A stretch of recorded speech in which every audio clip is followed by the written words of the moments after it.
Hi guys, we are preparing for NSET and in this video we will be preparing the topic called probability.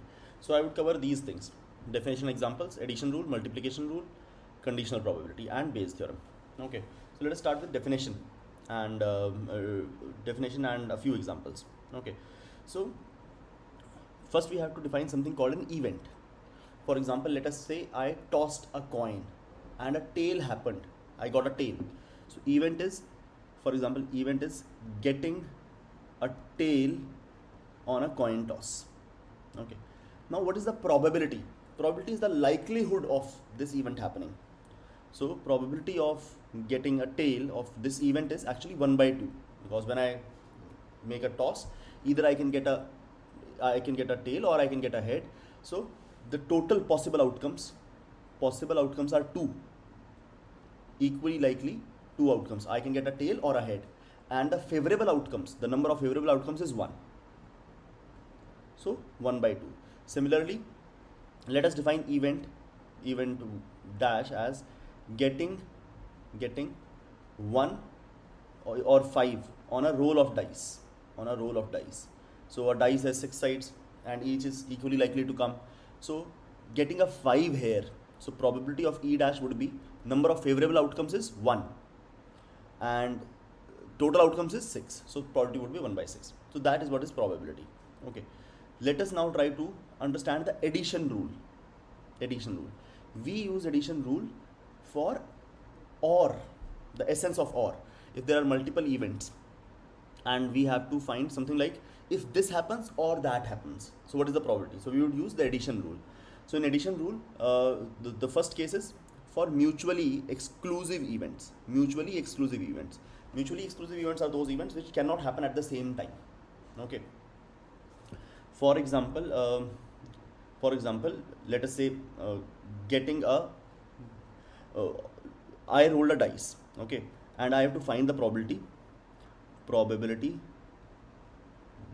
of getting 2 or 4 in a roll of dice.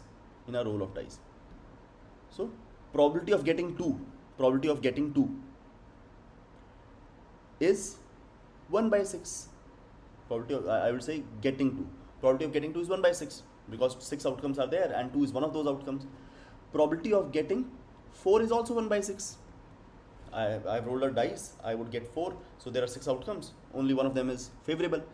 Now I say these two events, G2 and G4, getting 2 and getting 4, are mutually exclusive. Why are they mutually exclusive? Because if a dice is rolled, you cannot get 2 and 4 at the same time. Either you would get a 2 or a 4, you would not get both at the same time.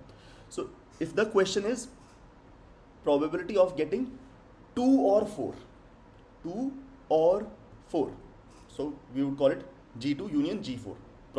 G2 event is getting 2, G4 event is getting 4. So probability of getting 2 or 4 is G2 union G4. That would be G2 plus G4. So the addition rule says that if the two mutually exclusive events are there and we have to find the probability of either this happening or that happening, so we add them up.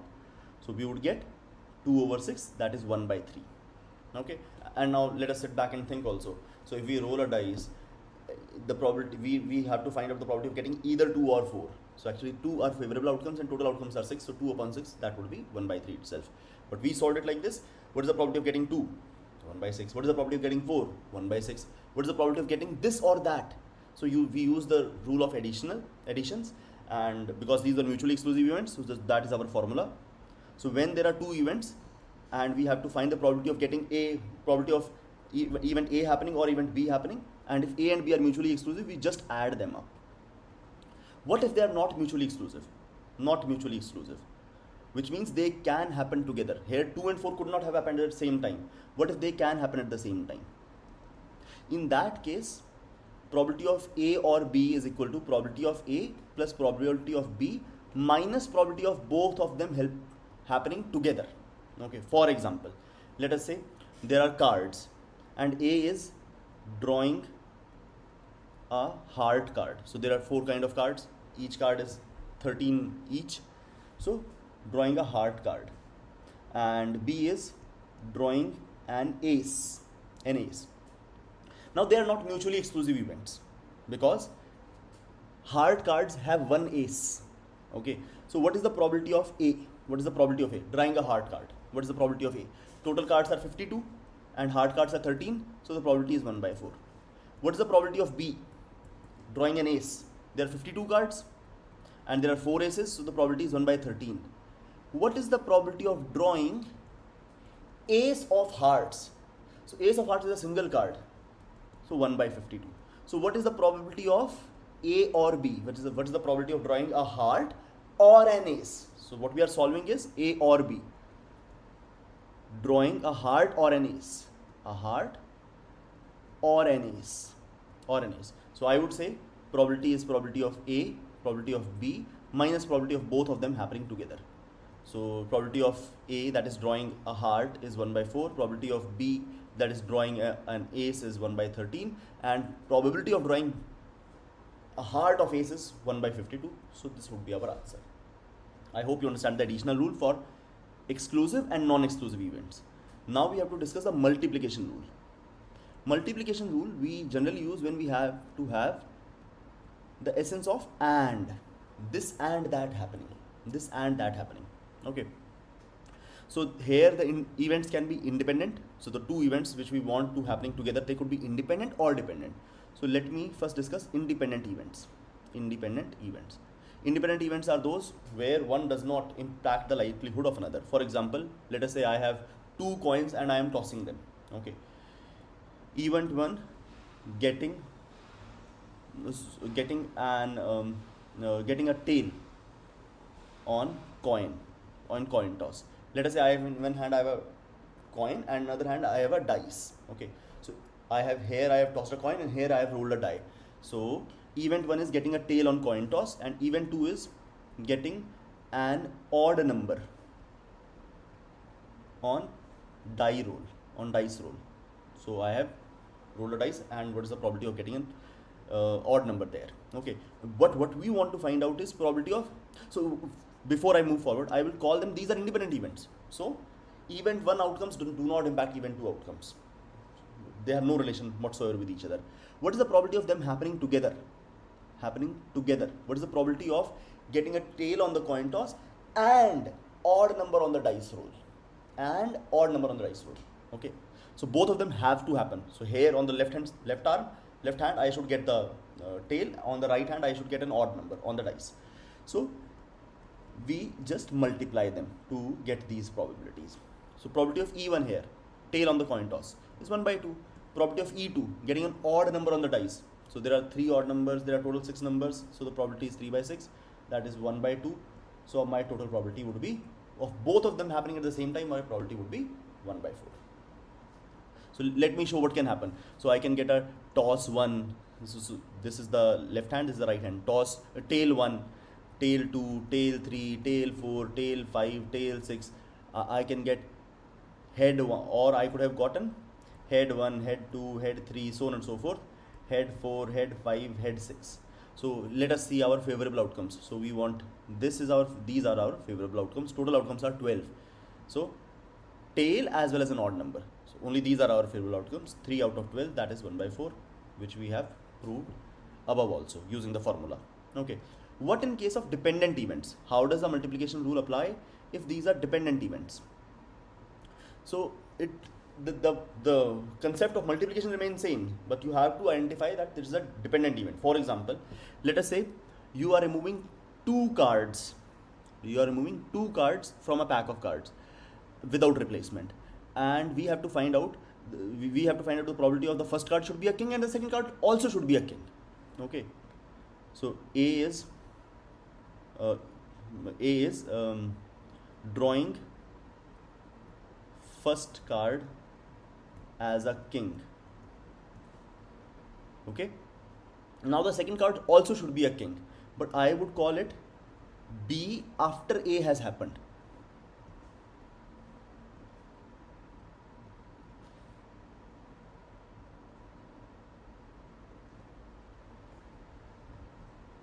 So in this case, probability of both of them happening, they are not independent events, because probability of first event happening impacts the probability of second. So I will say probability of both of them happening is probability of A into probability of B if A has already happened. So probability of A is what? Initially there are 52 cards. So out of them 4 are kings. So 4 by 52 is the probability. What is the probability of B? Second card as a king if the first card has already happened. So if there were 52 cards, out of them 4 were kings. If the first has already happened, B by A means the first has already happened. What is the probability of B if A has already happened? So out of 4, 3 kings remain. Out of 52, 51 cards remain. So now the probability of B if A has already happened is actually 3 by 51. 3 by 51. Because these are dependent events. So B has a relation with A actually. A is happening impacts the probability of B. Okay. So I would say probability of B, drawing the second card as a king, if A has already happened, is 3 by 51. So we would product that and that would be our answer. Okay. The next question is that we have to typically come across is conditional probability and the Bayes theorem. So there are 2 more topics here. One is Bayes theorem and one is law of total probability. Bayes theorem and law of total probability. So let us try to understand it with an example. Okay, let us say in a school there are female students and male students. Let us say female students are 60%, 60% students are female and male students are 40%. Okay, now out of these female students, people who are sports person is 70%. 70% for females, and let us say 80% of male students are sports person. Okay, now I have told you that this person is a female student. What is the probability that she is a sports person? Let me again say the question. In a school 60% students are female, and not saying anything about the male students, but the rest of them are males. Okay, 70% female students are in sports, while 80% male students are in sports.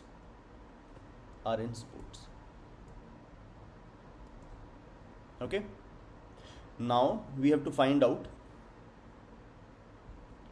what is the probability.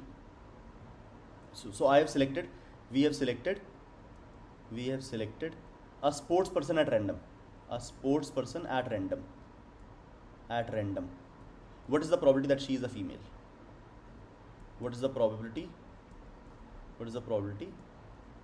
that this person is a female, of sports person being female? So how do we solve these questions? So see, we have to see that these are mutually exclusive. Some of them are mutually exclusive events. So let us define probability of a student, probability of a person here to be a female is 60%, 0.6, 60%. Probability of male is, because they are mutually exclusive, so I can say probability of male plus probability of female is equal to 1, and I would get probability of male is 1 minus probability of female, that is 0.4. Now you have to see the conditional part. Probability of somebody being a sports person if we know that they are a female. If we already know, if this is true, this terminology is called conditional probability. Probability of somebody being a sports person if we know that they are female. If this fact is established, what is the probability that they are a sports person? So 70% female students are in sports, so that is 0.7. Probability of somebody to be a sports person if they are male is given as 0.8. So we know 80% of the male students, if they are male, it is 80% likely that they are sports person also, so 0.8. So I would use something called now law of total probability. This applies to mutually exclusive and exhaustive events. So total probability, this says that probability of the entire thing, probability of somebody being a sports person, is equal to probability of a sports person when we know it is a female into probability of female, plus probability of a sports person if they are male into probability of male. And we are considering only 2 genders, male and female, so that would be our question. So 0.7 into probability of female was 0.6, plus 0.8 into probability of male was 0.4. So that is the probability of somebody being a sports person in this school. So we know 74% students are a sport person. But what was the question that we have to solve? So we have selected a sports person. What is the probability of the sports person to be a female? So we want probability of female if we know that this is a sports person. Here we apply the Bayes theorem. Bayes theorem says that probability of, so this value, probability of female if it is a sports person is equal to probability of sports person if the person is a female into probability of female upon probability of sports person. So we have calculated this. We have these things available. Probability of sports if it is a female is 0.7. Probability of female is 0.6. And we have just calculated probability of sports person in this school, that is 0.74. So that would be our answer, 42 by 74. Okay. I hope you understand law of total probability. I hope you understand Bayes theorem and this lecture on probability. Let us meet in the next lecture. Thank you so much. Hi guys, we are doing NSET preparation, and in this question we would use something called conditional probability or the Bayes theorem. Okay, so let's go to the question. What does the question state? There are two bakeries, A and B. All right. 60% of the town's residents prefer bakery A. So I would call that probability of bakery A is 60%. 60%. So I would write 0.6. 60 upon 100, 0.6. Rest prefer bakery B. Rest. So rest means 1 minus probability of A. There are only two bakeries. So 0.4 people or 40% people prefer bakery B. Now comes the part of conditional probability. 70% of bakeries A customers are repeat customers. So if we know they are from bakery A, what is the probability of them being repeat customers? So probability of repeat customers if they are from bakery A. This is called probability of repetition if A is already established. If we know that they are from A, what is the probability of repetition? Conditional. Probability of repetition happening if A is already happened. If they are from bakery A, that is given as 70%. So 70%. All right. Whereas bakery B has a repeat customer rate of 50%. So probability of repetition if they are from bakery B is 0.5. Okay. Now one of the resident is selected at random and is learned that person is a repeat customer of one of the bakeries. We do not know from which bakery, but he is a repeat customer. Now, what is the probability that this repeat customer is from A and not B? That he is a repeat customer of A and not B. Okay. So first we need to find the probability of repetition altogether. So probability of repetition is given by this.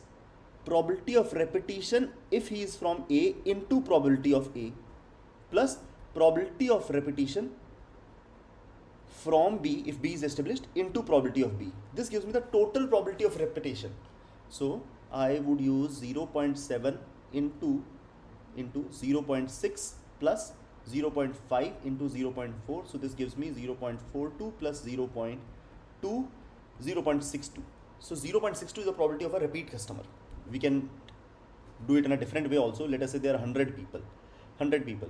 So bakery A, I would say A bakery, B bakery, according to the probabilities, according to the question, 60% prefer bakery A and the rest prefer bakery B.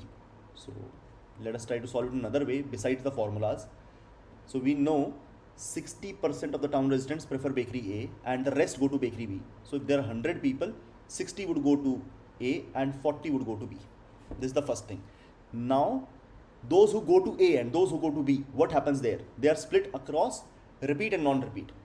So in bakery A, 70% are repeat and in bakery B, 50% are repeat.